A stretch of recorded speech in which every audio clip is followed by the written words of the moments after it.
this is an iHeart podcast. Guaranteed human. Brought to you by the Spam brand. Some foods or TV shows just instantly take you back to your childhood. Spam Classic is one of those foods. It's so 90s, but also so iconic that the sight of it sizzling just makes your mouth water. Back then, we had Spam Classic, but today, there are 12 irresistible varieties to choose from. It's like picking your favorite Boy Meets World episode. Impossible. There's Korean barbecue flavored, jalapeno, and 25% less sodium, just to name a few. Spam brand. Sizzle pork and Learn more and get sizzling at Spam.com. This is Danielle Fishel. Ryder Strong. And Will Friedle from Pod Meets World. Let's talk Chewy. Yes. For starters, they've got over 100,000 products. Food, treats, toys, beds. And as a dog and a cat mom, I can go to Chewy for literally anything I need, and it ships fast. And Chewy's customer service is unreal. Day or night, they're ready to help. You know what else I love? They handle prescriptions, pet insurance, telehealth, vet visits, and they're rolling out vet clinics across the country. For life with pets, the answer is Chewy. Save $20 on your first order with free shipping at chewpanions.chewy.com/world. Welcome to Stuff You Should Know, a production of iHeartRadio.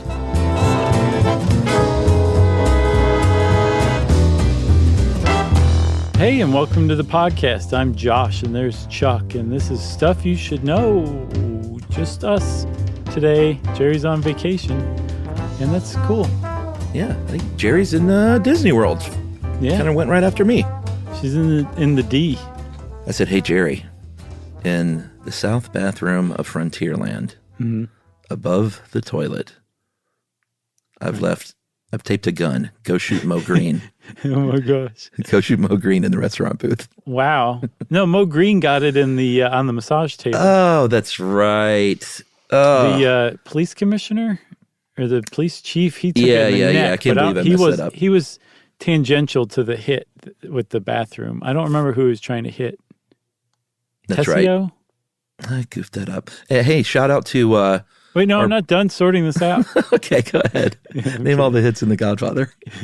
Go ahead. Shout out to our pal and friend of the show, Kevin Pollak, because that made me think of the great show that is one of my favorite shows called Better Things, from the wonderful, talented Pamela Adlon. They are entering their final season, and I watched the first episode the other night, and Pollak, who plays her brother on the show, had a great line that I knew was improv, where he was getting in his car, and I can't remember what they were talking about, and he said, right in the eye like Mo Green.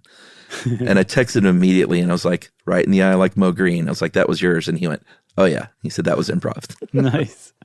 It was very fun. And it's always fun to be able to watch a TV show and text your pal that's on that TV show. Right, yeah. He's got the best parts. He just pops up in all the best stuff, you know? Yeah, he's in Maisel. He's I think, and I've talked to Pollak about this, and he's like, yeah, I agree. I think he could star in a really great indie film. I just think he's a really great actor, and he's great at comedy, but I think he's, on top of that, just a really, really great actor. Didn't he star in that Project Greenlight film?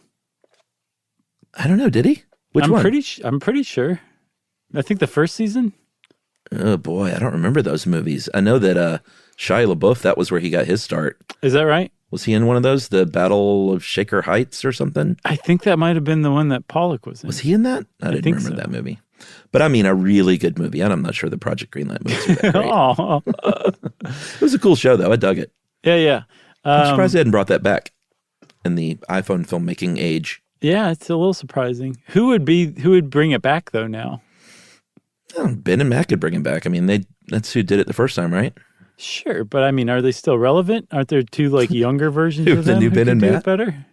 I don't know who the new Ben and Matt are. How about Wiz Khalifa and Charlemagne the God? Sure, there you go. All right, great. Anyway, Kevin Pollak's a great actor and a good dude. Yeah, agreed. And probably somebody, I would guess, who's seen the movie that we're going to talk about today. I would be really surprised if he hasn't seen it, just because I feel like if you are into movies, if you're a movie maker, if you consider yourself a cinemaphile, if you want to get punched in the stomach, mm-hmm. You've probably seen Titicut Follies, right? Yeah, I mean, this is one that I saw in film class in college. It is one that there's about a 50-50 chance that you will see this if you've seen it in film class in a college. People like Casey, our colleague, Casey Pegram, no doubt is a Frederick Wiseman fan. I'm surely if I texted him, he'd be like, oh, sure, Wiseman, yes. Yeah. Although I found Titicut Follies was not one of his greater works. Yeah, that sounds like Casey. God bless Casey, all-time greatest movie crush guest. But yeah, Fred Wiseman made this film. He was a law professor in his 30s and the 60s and made this documentary film about a mental institution, specifically one for the criminally insane is what they called it. Yeah. And it was a very, it was a movie that gained a lot of reputation as like the most disturbing film you've ever seen. And it's been banned in this many places and that kind of thing. But when you kind of peel it back, it's just a very straight up sort of cinema verite documentary about a institution that needed to get their act together. Right. And that was kind of Wiseman's whole jam. Like he's made 48 films. I think he just turned 92 a couple months ago. Amazing. And starting in 1966, he made about a film a year. Yeah. And he has his own style, like you said, cinema verite, which I feel like we should probably kind of just go ahead and explain, don't you? Sure. Yeah, go ahead. Go ahead, film guy. Well, cinema verite, I mean, what's the direct translation? Direct cinema. Yeah, direct cinema. And it's the idea that you kind of set a camera up and let life happen in front of it for whatever your subject is. You don't do interviews. You don't do talking head shots. You don't, it's really just, one good example is that documentary of course now I can't think of it, in the 70s about the American family that ran on PBS that was so groundbreaking, where they just set up a camera and followed this family. And if you're thinking, it sounds a lot like reality TV, I think in its purest form, reality TV can be this, sure, but it really turned into something else entirely. Oh, yeah. It's just so deeply manipulated by producers behind the scenes who tell them to do this or that or whatever. Yeah.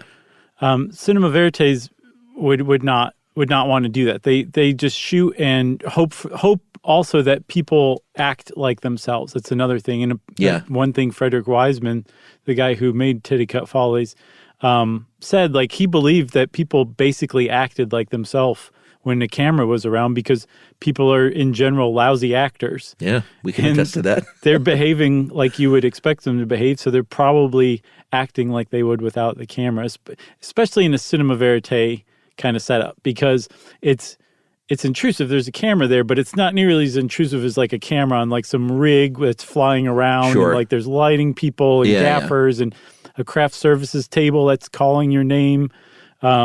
It's just much less intrusive than that. It's minimally intrusive as far as filmmaking goes, and that's the point of it, because they want to document reality without leading the viewer as much as possible, from what I understand.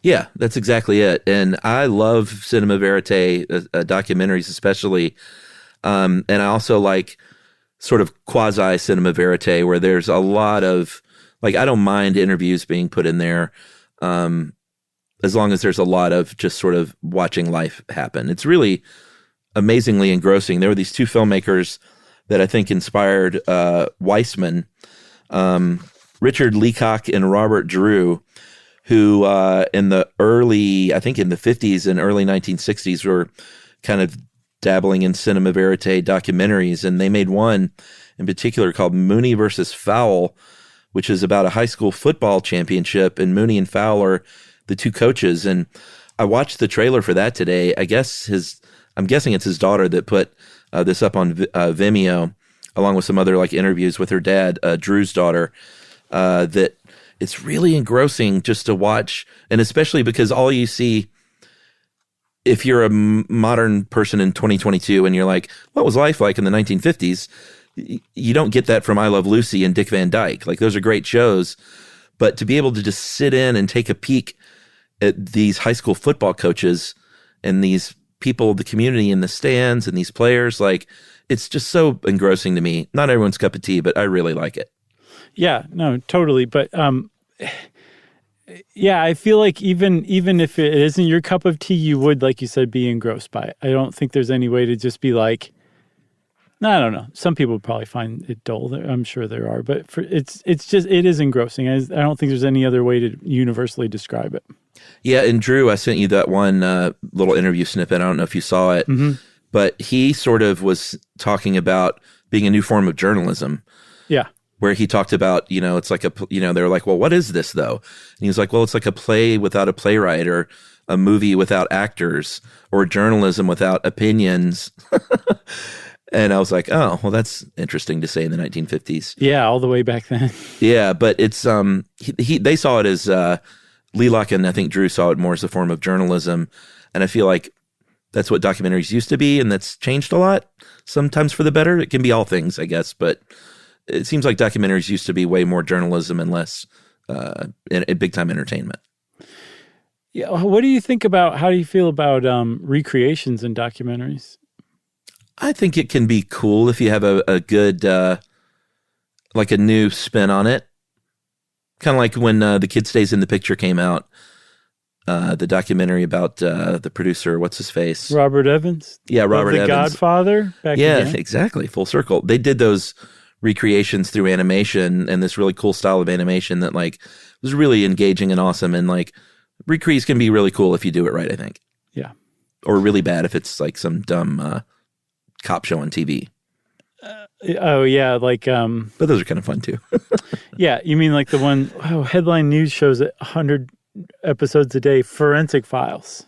I haven't seen it, but if it's the recrees I'm thinking of, where it's like, they recreated murder on like, you got $500 to shoot this. Yes, that's exactly right. You're thinking of Forensic Files, but still, if you watch enough of it, it'll really like your whole life will turn dark. Yeah, you gotta be careful with Forensic Files, everybody. So should we go back and talk about Bridgewater State Hospital? Yeah, because this is the place where Frederick Wiseman showed up with his camera, with permission, as we'll see. And by the time he got there I think he shot in 1965, maybe 1966. Yeah, 66. Okay. When he got there, it had been around for over 100 years. It didn't start out as a state hospital. It started out as a poorhouse, an almshouse, I think all the way back in 1854. Yeah, and it's interesting when you read these, it's disturbing, but when you read these old-timey classifications in medicine, or especially in mental health, where someone the description of someone that might be put there might just be bad. Like that's one of the descriptions. Right. Like that'd be on par with like labeling them alcoholic or with schizophrenia or something like that. Yeah, but if you had an alcohol problem, or you had legitimate, mental health issues, or if you were pregnant maybe, or blind, or you had syphilis, you might have been put in this poorhouse in 1854. Right. So in Massachusetts, by the way. Yeah, I don't know if we said that or not. Yeah. So that's how it started out. And then over time, they started adding criminals and focused more on criminals and the mentally ill. And then by the time 1895 rolled around, it became the state asylum for insane criminals at the state workhouse at Bridgewater.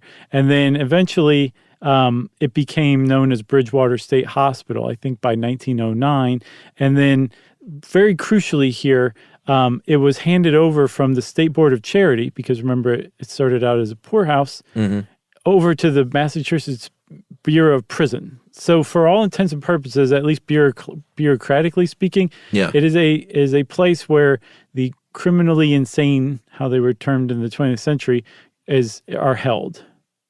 Yeah, and there were some bad criminals in there. I mean, there were murderers. There were people who were convicted of cannibalism, of rape of children, or just generally of rape. So there were some bad dudes in there for sure.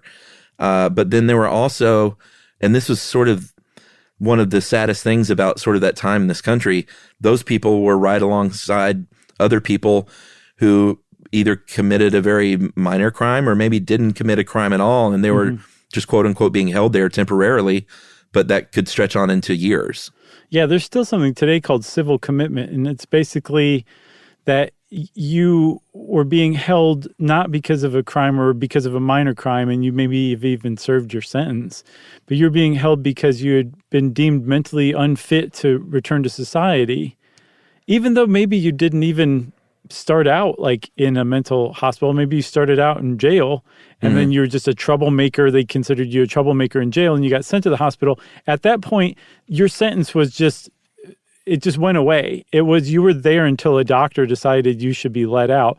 And the problem was getting the attention of a doctor long enough to say, oh, actually, you're fine. We can let you out, was really difficult to do. And so it was a really desperate place, especially for people who didn't feel like they should be there or belong there, because after a while, it seemed to exert its influence on your mind and your outlook, and it would bend you to reflect it, so that you kind of needed to be there after a while, even if you didn't start out that way.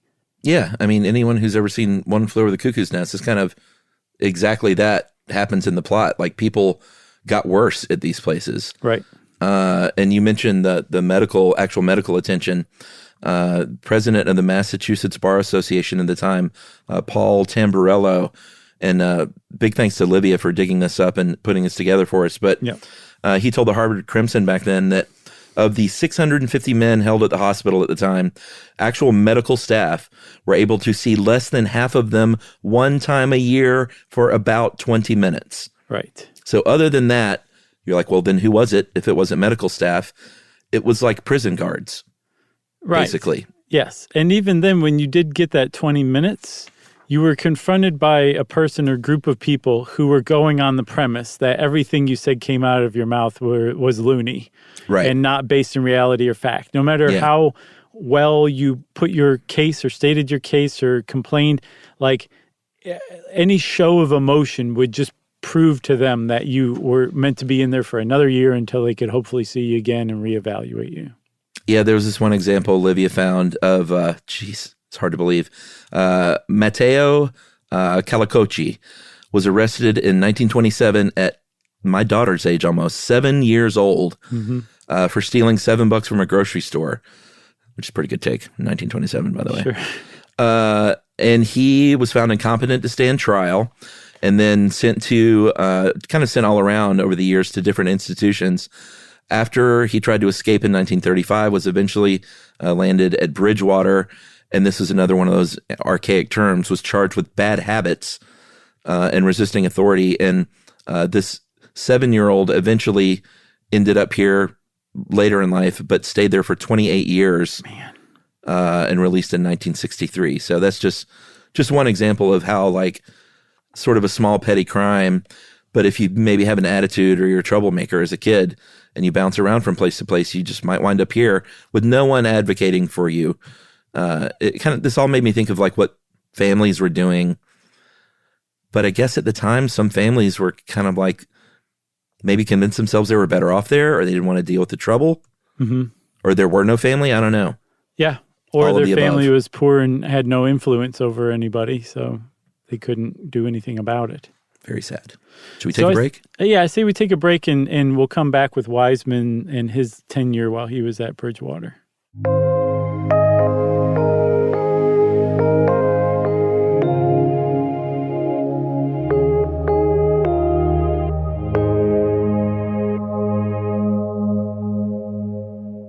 This is Danielle Fishel, Ryder Strong, and Will Friedle from Pod Meets World. Let's talk Chewy. Yes. For starters, they've got over 100,000 products. Food, treats, toys, beds. And as a dog and a cat mom, I can go to Chewy for literally anything I need, and it ships fast. And Chewy's customer service is unreal. Day or night, they're ready to help. You know what else I love? They handle prescriptions, pet insurance, telehealth, vet visits, and they're rolling out vet clinics across the country. For life with pets, the answer is Chewy. Save $20 on your first order with free shipping at chewpanions.chewy.com/world.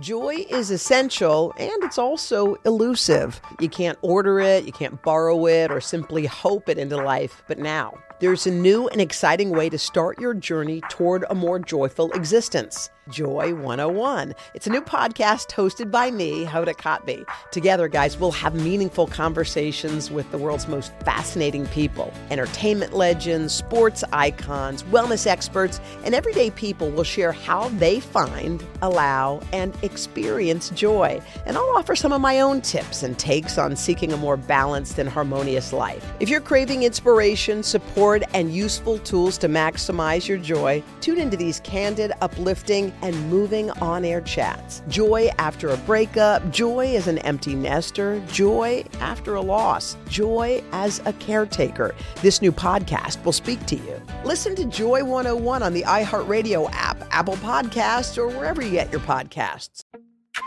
Here at the Happiness Lab, we're serving up some hot takes for the summer. Big ideas that just might reshape how you think about your well-being.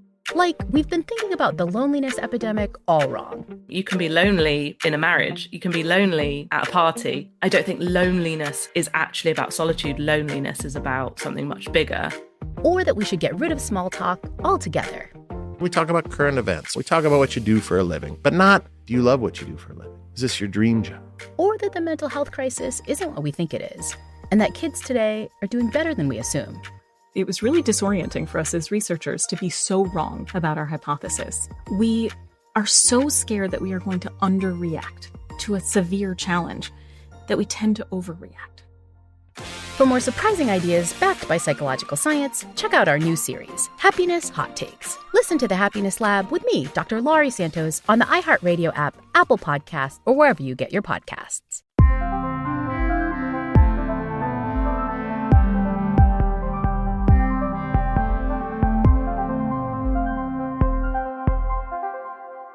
So Frederick Wiseman had an interesting origin story as a filmmaker. He was he went to law school at Yale, supposedly to get out of the Korean War draft. Mm-hmm. But then when he graduated, he still ended up getting drafted anyway. And he was in there for almost 2 years. Yeah, kind of after the war, but yeah. Yeah. But I'll bet he was not happy about being drafted either way. Sure. So he went to Korea for a couple of years, and then after the army, he and his wife, what is her name? Zipporah Batshaw, great name. Yep, she was a law professor as well. They went to Paris, lived for a couple of years, and then decided they needed to move back, so they moved back to like the Boston area. But while there, Frederick Wiseman got into filmmaking. He started just shooting stuff with a little 8mm camera at about the time that cinema verite was being developed in France.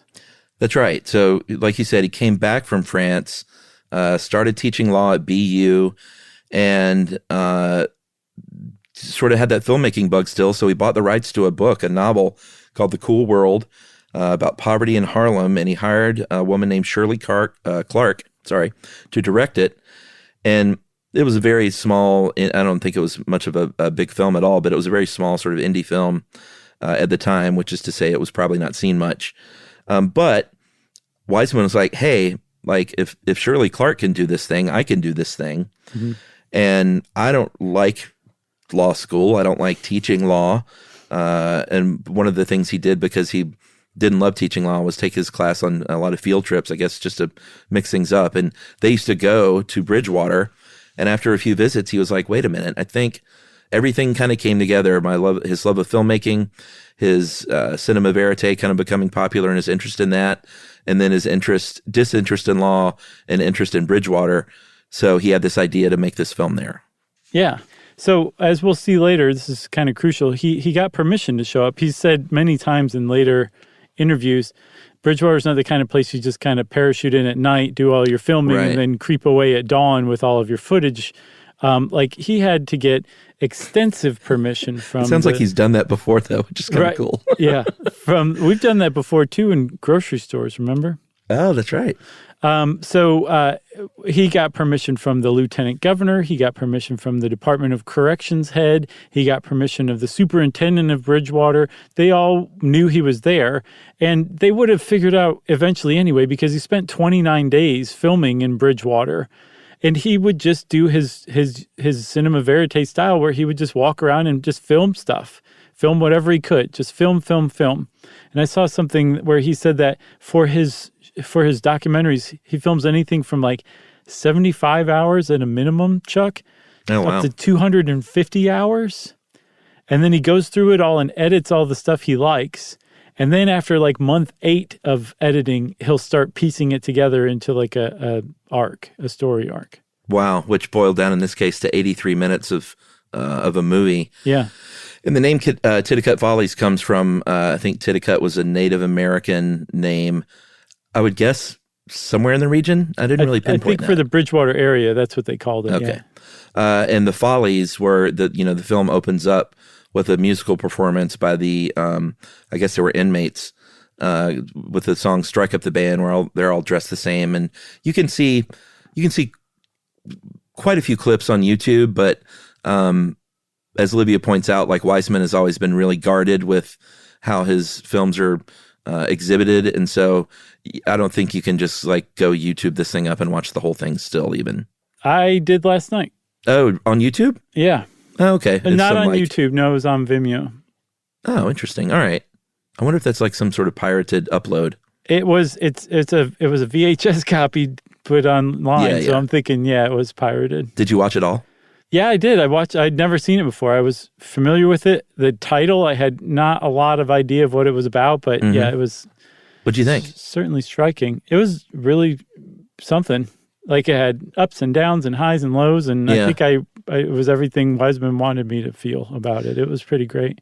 Yeah, I mean, it is great. It's even at 83 minutes, it's tough to sit through the whole thing because I think by its nature, cinema verite can be taxing. Yeah, even while engrossing, it can be pretty taxing. That's the best way to put it. But it's also, obviously, in this case, it's not about a high school football championship. It's literally watching these people. I mean, I guess we should just talk about some of the scenes, maybe? Yeah, and a lot of the people are going to go back and be like, Josh said this was great. Just bear with us, everybody. Yeah, I mean, hey, you're a cinephile. That's right. Punch me in the face. But, no, the stomach. Oh, okay. Face is way too hostile. Stomach's got a little bit of friendliness left in it, you know? Yeah, like Houdini style. Right. Yeah, that'll do. Well, one of the scenes that Livia picked out that certainly stands out in my mind too, and I think you can actually find parts of this one on YouTube, is a guard. I guess, was he dry shaving him? It looked like dry shaving, or was it a wet shave? No, they put like shaving cream on him and everything. Oh, okay. And everybody seems to characterize it as like really rough, like forceful, kind of almost like he's being tortured with the shave. It was fast. It was fast. Yeah. It didn't look like it hurt the patient. So it didn't seem like the guy was trying to torture him. It just seemed like he was being very quick and efficient. And he does like cut him at the edge of one of his mouth, one of the edges of the corner of his mouth. Sorry. Right. So he's bleeding a little bit, but he doesn't seem in distress at all while he's shaving him. At the very least, he's not in distress because of the shaving. Right. But then what happened? Well, there are these at least 2 guards, right? And this inmate, by the way, is named Jim. He's probably the most famous character in the movie. Yeah. Or patient, I should say. He's not a character. He has, it's easy to get a rise out of Jim. As hard as Jim tries to not let you get a rise out of him, if you press his buttons, he's going to like yell, he's going to get mad, he's going to try to contain himself. And there were a couple of guards that were guarding Jim while he was being like washed and shaved and all that stuff, who just spent the entire scene trying to get a rise out of him by saying like, "Why is your room so dirty, Jim? Is your room going to be clean tomorrow, Jim? You got to keep your room clean, Jim." Just ceaselessly and incessantly. And we see eventually when they take him back to his room, it's totally empty. There's a window. There's nothing in the room. Yeah. And in fact, Jim is kept naked in his room. So there's no way for Jim's room to be dirty, and also no way for Jim to keep his room clean. These guards, you realize, were just trying to get a rise out of Jim, and they do. Yeah. Over and over again. And it's really hard and sad to watch Jim like just get upset. He's trying so hard to just not let these guys get to him because he knows what they're doing. he's fully aware of what they're doing, and he just can't help himself. Probably like 5 different times he reacts and then tries to regain his composure again. Yeah, it's almost as if they're trying to drive him mad.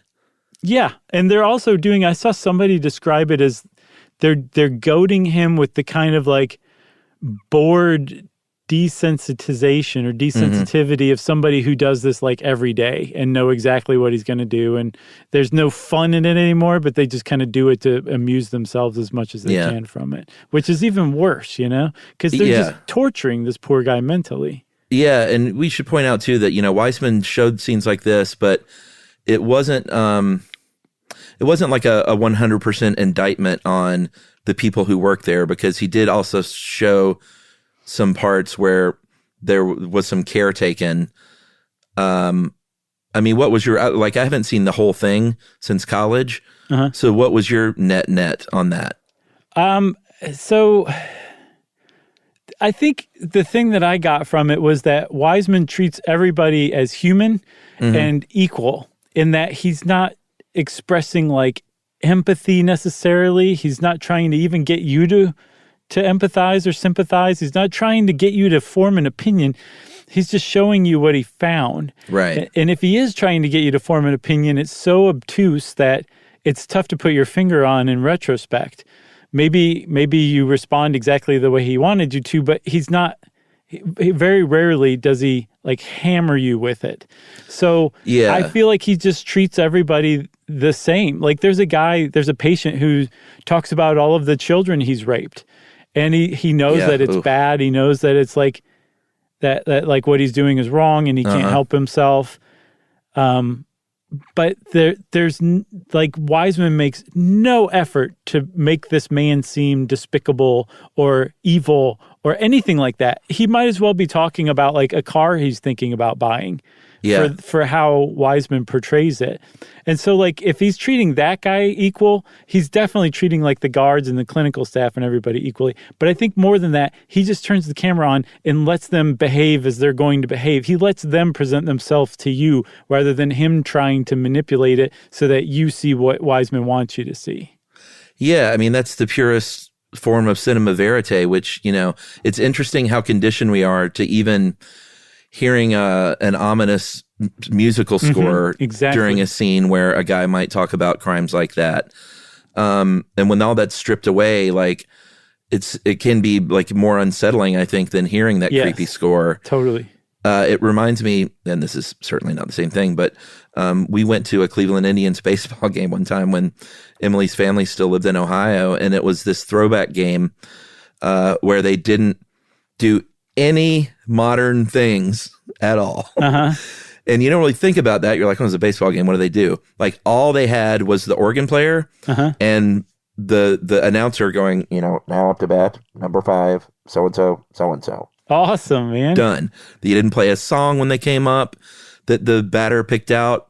They didn't have the Home Depot hammer and nail and shovel chase each other around the field between innings in a race. They didn't, you don't realize when you go to a pro sports game of all the extra, especially an NBA game. Sure. All the extra stuff that's there until it's gone. And it was really, really weird. I liked it. Yeah. Our family was like, I'm bored. And I was like, I think this is kind of cool. Did they have Cracker Jacks at least? Oh, yeah. I mean, they sold the stuff and it wasn't throwback prices, of course. But it was... it's weird when you're so conditioned, though, kind of like with film, just to background noise and just sort of the things that we hear in movies, lighting or a camera move or, cinema verite is all about sort of just locking that camera down or hand-holding it sometimes. When all that artifice is gone, it can have a reverse effect that all the artifice has, like you're using it for. Yeah, and I think in addition to what is added to kind of manipulate you emotionally or unconsciously, there's also a lot that's removed, a lot of reality that's removed, like the background noise. If they put background noise in, it's Foley artists. It's not the actual background noise that was there when they were filming. Yeah. That's not what Weissman does. This film is replete with disturbing background noise, like televisions that are on that you can't see, other people's conversations that you can't make out what they're saying. The lighting he uses is only the lighting at Bridgewater. He doesn't use any of his own light. It's all whatever it's called available light. And when you just kind of watch it, you're like, this is just like looking in on real life, which makes what you're seeing all the more disturbing, because in addition to almost being there, you almost feel guilty, especially if you have half a conscience, of witnessing the stuff that you're seeing, because you're seeing some of these people like Jim, when he's taken back to his cell after those guards got a rise out of him while he was being shaved. He's naked, fully naked, stomping around. Yeah. Basically throwing a tantrum, you can tell he's trying to calm himself down. This is how he's like getting out his anger. And Wiseman just sits there and films the whole thing. Yeah. And you're forced to watch as the viewer. I saw somebody put it, it's basically like you're the one standing in the doorway, even after the guards have left. You're still standing there watching this man in probably one of the several worst points of his recent life, just gawking at him basically. And that's the hard part of it for sure. Yeah. Or at the other end of the spectrum, there's a scene with a guy named Vladimir. And this guy is very lucid, and he's speaking very clearly about, I think I've deteriorated since I've been here. I think all this noise that you're hearing, all these TVs that are always turned on full blast, it's sort of driving me crazy. And I would like to go back to prison where I actually could work out in a gym and I could take classes, and this medication that they're giving me is making me worse. Like, I feel that it's harming me. And when he's, when the guards take him out of the room, then there's a scene of the clinicians like discussing things, and it's sort of like, sounds like we need to up his medication, right? And his tranquilizers, because he's paranoid. So when you see something like that, it's sort of the other end of the spectrum from Jim, equally disturbing. But part of the beauty of this and the rawness of this film is like, these people are all in here together. Yeah. It's never lost on you. His is a particularly sad case. Yeah. Because you can tell, like, no, he's with it. This guy's, he knows what he's saying. He's not trying to manipulate. He's pleading his case in a logical way. He's trying so hard not to get worked up. How would you not get worked up when you're pleading your case to be released from a mental institution from somebody who's just taking you as nuts? So why should you be listened to? There's even one of the medical staff at that meeting after he leaves the room and they're discussing him. She says, what did she say? She's like, if you take his basic premise as true, then everything he says from that is totally logical. But of course, his basic premise is total hogwash or whatever she says, something like that. I'm paraphrasing. Just dismissed. So it's like that guy never had a chance. Yeah. He just wasted his breath. He just, like, they were never going to listen to him. And it's like just, Red in Shawshank. Sad. Yeah. Yeah. Wait, was he not supposed to be there? He was supposed to be there, wasn't he? Well, yeah, but every time he came up for parole, he would plead his case. They would deny it. And then finally in the end, he was like, it doesn't matter what I say in here. You're not going to let me out anyway. That's by Morgan Freeman, by the way. That sounded a little more like Boss Hogg on tranquilizers. What? Yeah, that was Boss Hogg sedated. Oh, man. Let's hear it again. No, I can't. Maybe Jerry can edit that. I can't ever do my Morgan Freeman again. One of the great voices. But he basically says, I'm institutionalized. You're not going to let me out no matter what I say. And of course, that's when they let him out, because it's a dramatic film and with a great, wonderful, happy ending, not like Titicut Follies. No.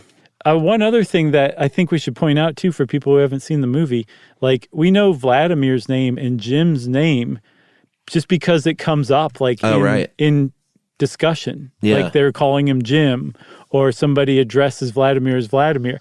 There's no chyron at the bottom of the screen that says Vladimir or Jim.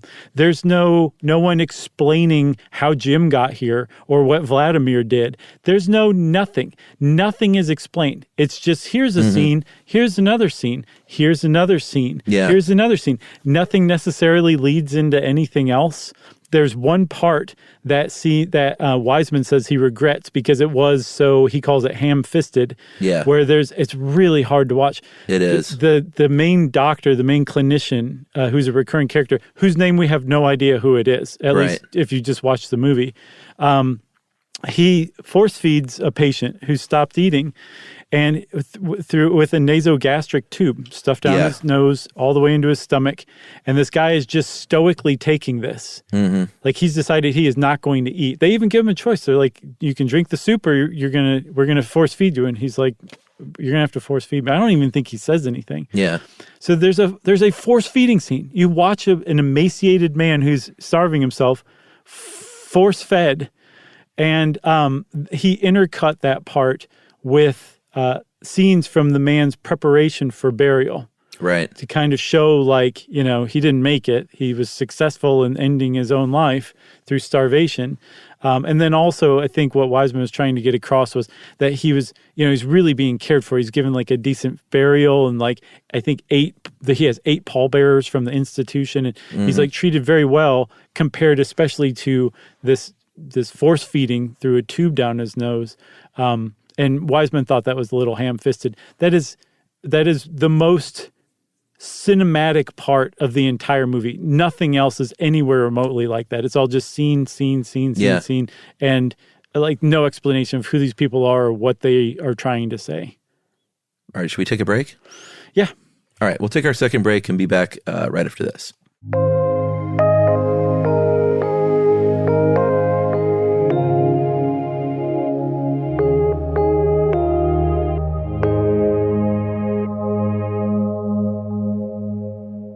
This is Danielle Fishel, Ryder Strong, and Will Friedle from Pod Meets World. Let's talk Chewy. Yes. For starters, they've got over 100,000 products. Food, treats, toys, beds.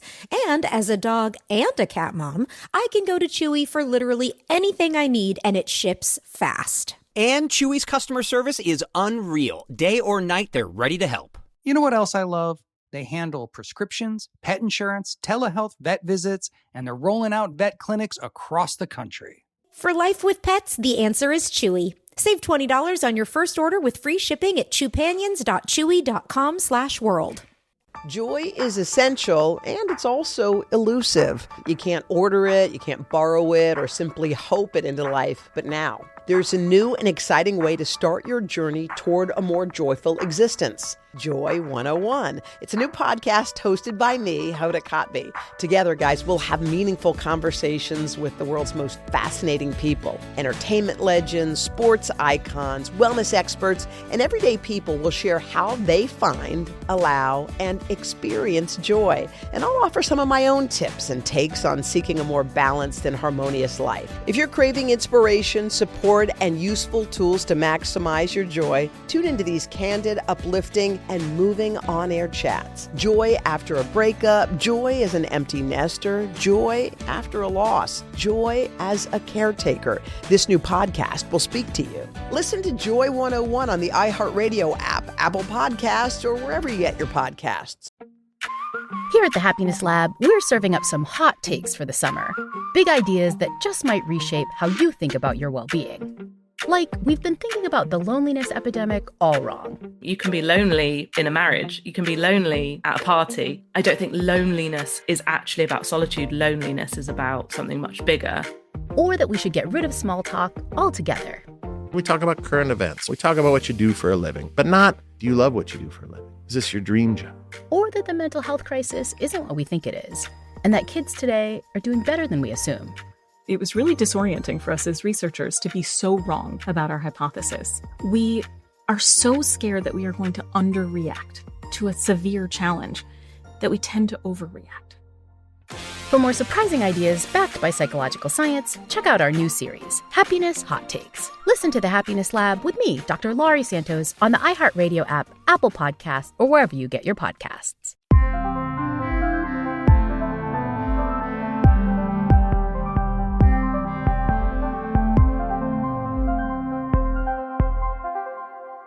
So before we talk about the sort of court cases and whether or not this film could be banned or exhibited, it's interesting. You talk about like it's just scene. Mm-hmm. But on the flip side of that, it is like such a carefully curated edit from all those hundreds of hours of footage down to 83 minutes. And that's one of the things that Weissman sort of talked about was apparently he didn't, I don't know if he came around, but he didn't even like the term cinema verite because he felt it sounded too much like you were just shooting stuff and putting it in front of people. Mm-hmm. And he said, I am manipulating people, but it's through the edit. Mm-hmm. So while you may not think that, I mean, I guess he was a master at it because you probably shouldn't feel manipulated, but he's still putting together that careful edit, you know? It's interesting. He is a master at it, and it's pretty remarkable. This was his first film, and he was that masterful at it. Yeah. So I said earlier that it was crucial that he had gotten permission to film, and not only from, the lieutenant governor and the superintendent of Bridgewater, but also from everyone he shot. He got either written permission from them or verbal permission, audio-visual, I guess, on camera, them giving him permission to use them in his film. So he was covered up in permission. And don't forget, he was a law professor, too. And when the movie first came out, when he finished, he showed it to the superintendent of Bridgewater and to the lieutenant governor. They both apparently liked it, according to Weissman. But it wasn't until the movie came out into wider release at the very beginning, I think New York Film Festival or something like that. Yeah. And people started responding by saying, like, this is barbaric, this treatment at Bridgewater. What's wrong with the state of Massachusetts that they suddenly turned on the film and Weissman had on his hands what would come to become a banned film? Yeah, so one of the central players here is Elliot Richardson, who was that lieutenant governor you referenced at the time, had loftier political aspirations. So when it came time to run for an office higher than that, tried to suppress this film, thinking it would, count against him. And it became sort of like, Olivia calls it a political tool. It's exactly what it became. Mm-hmm. And Richardson would end up accusing Weissman of double-crossing the state. And it all sort of hinged on the idea, not like, oh, you showed these awful things, but it hinged on the idea of permissions and privacy. Yeah. Was sort of the legal framework of it, because the argument was, sure, you might have gotten the permission from these men, but they are in no state to give real permission. And so there were a series of court cases over the years that sort of debated this, like for many, many years. In 1968, there was a Superior Court judge named Harry Callis, who found that it breached privacy. And this was interesting, though, because like I get that as a legal basis for argument, but this judge said he kind of attacked the filmmaking process and said it's just a hodgepodge of sequences with no narrative, and said each viewer is left to his own devices as to what's being portrayed and in what context. And in the meantime, Weissman's over there going, duh. Like that's what cinema verite is. But I thought that was like this judge just said you should destroy, not should, like ordered it to be destroyed. Yeah, he also called it a nightmare of ghoulish obscenities. And so the negative has to be burnt.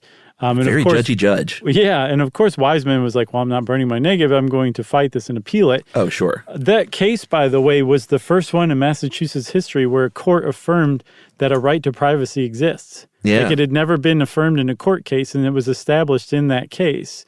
So it was not cut and dried, though, because Weissman has a First Amendment right to freedom of expression. So it became freedom of expression versus freedom of privacy, or right to privacy, I should say.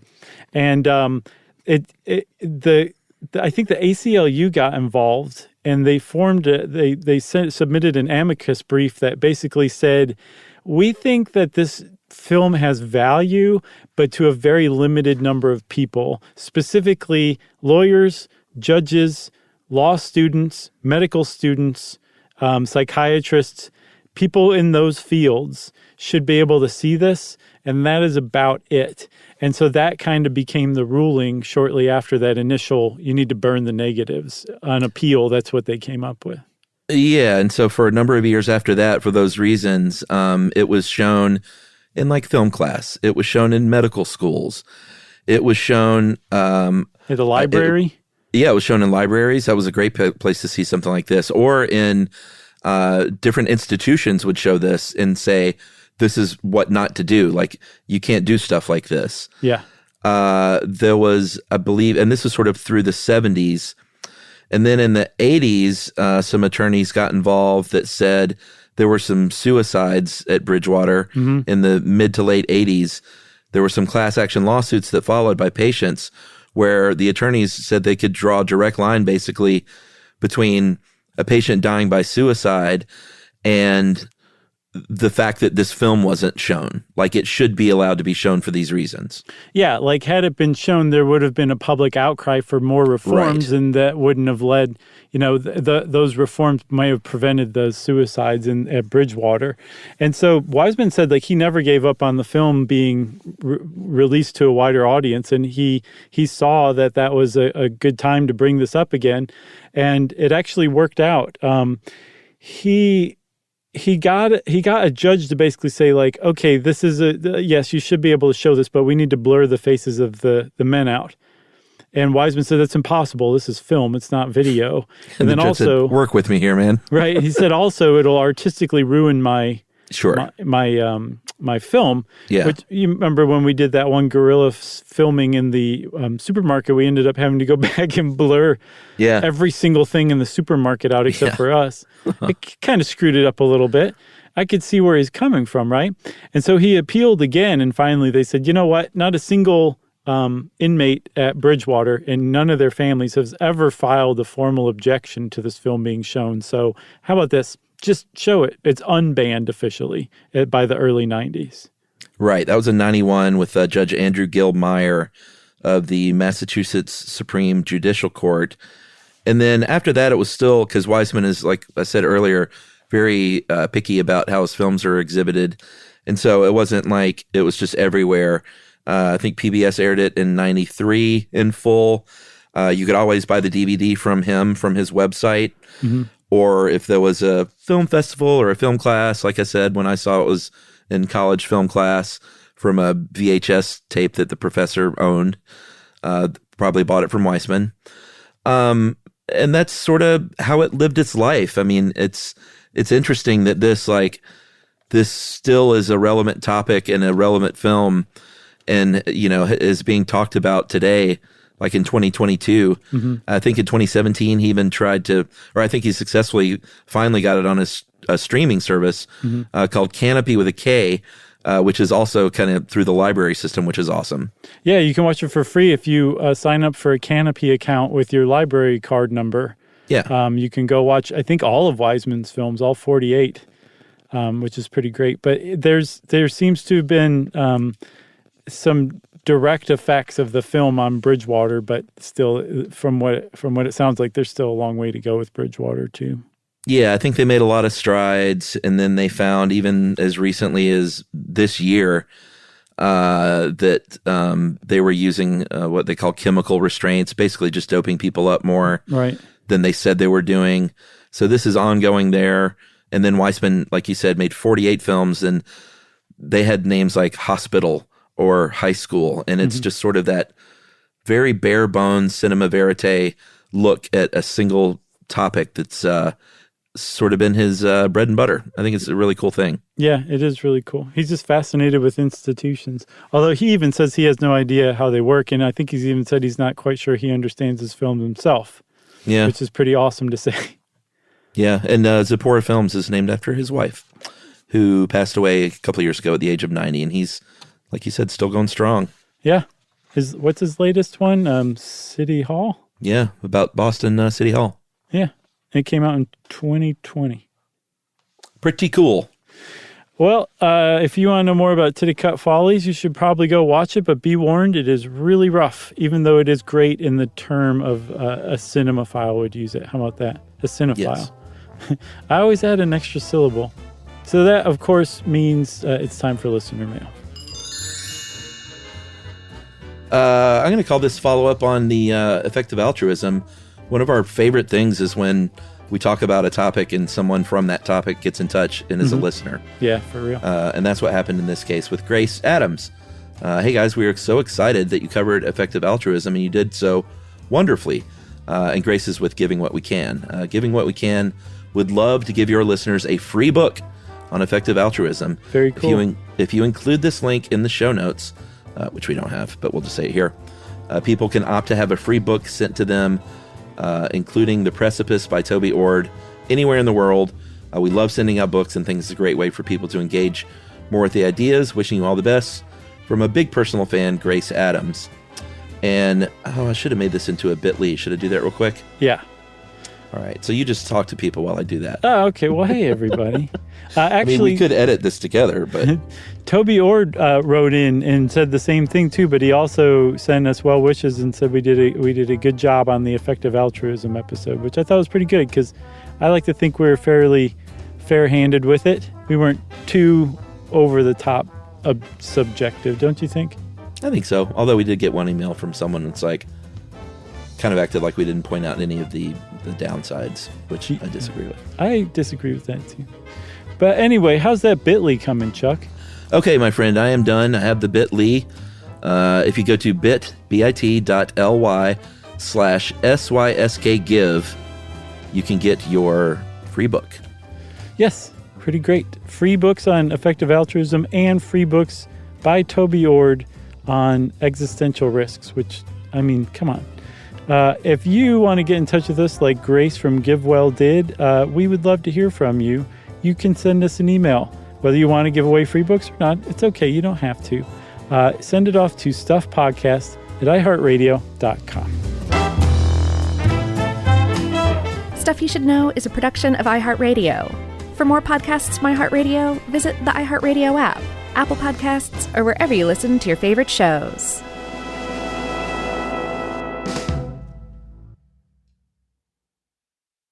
This is Danielle Fishel. Ryder Strong. And Will Friedle from Pod Meets World. You know what I didn't expect? Becoming best friends with Chewy's customer service. Oh, been there. I've chatted with them as late as midnight. They actually get pet people. And if Pickles or Lucky hate something, I just send it back. 100% satisfaction guarantee gives you a whole year to make a return. No questions asked. Meanwhile, I'm over here ordering everything for Bill and Brunch. Food, treats, beds, toys. Because Chewy has over 100,000 products to choose from. And it shows up in like a day. I mean, my dog Sammy thinks the delivery driver is her personal assistant, and I'm not sure she's wrong. It's not just for dogs and cats either. They've got stuff for birds, fish, reptiles. The list goes on and on. And the health side is huge for me, too. Prescriptions, pet insurance, telehealth vet visits. They're even opening vet clinics now. My cat pretends he doesn't care, but he benefits. Chewy just makes the whole pet parent thing easier. For life with pets, the answer is Chewy. Save $20 on your first order with free shipping at chewpanions.chewy.com/world. Joy is essential, and it's also elusive. But now, there's a new and exciting way to start your journey toward a more joyful existence. Joy 101. It's a new podcast hosted by me, Hoda Kotb. If you're craving inspiration, support, and useful tools to maximize your joy, tune into these candid, uplifting, and moving on-air chats. Listen to Joy 101 on the iHeartRadio app, Apple Podcasts, or wherever you get your podcasts. This is an iHeart podcast. Guaranteed human.